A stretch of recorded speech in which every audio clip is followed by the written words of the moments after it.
We are presenting the work done by our students in the space of XR, extended reality, the different application of XR and how we can use XR for the purpose of training, education, and for the purpose of supporting the betterment of our society.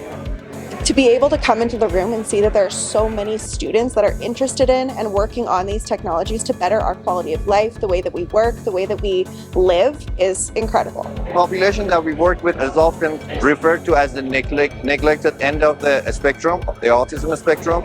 The work that we are doing hopefully will improve their lives in terms of communication, and we are trying to extend that to more engaging communication. XR is generally used in like so many other areas. It can be used in healthcare, in oil and gas industry, in energy, in gaming. The technology has been around for years now, but it's only within the last few years that we've really been seeing more of an uptick in terms of adoption. We need to understand the barriers that are keeping it from going over that tipping point entirely, so that it's ubiquitous for everyone to own a headset. I'm interested in virtual reality because I think there are a lot of opportunities for teaching physics, teaching things that are difficult to visualize.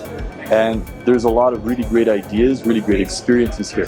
But the technology is still developing, and I think give it a few years and there's going to be a lot of really interesting stuff, interesting ways to learn.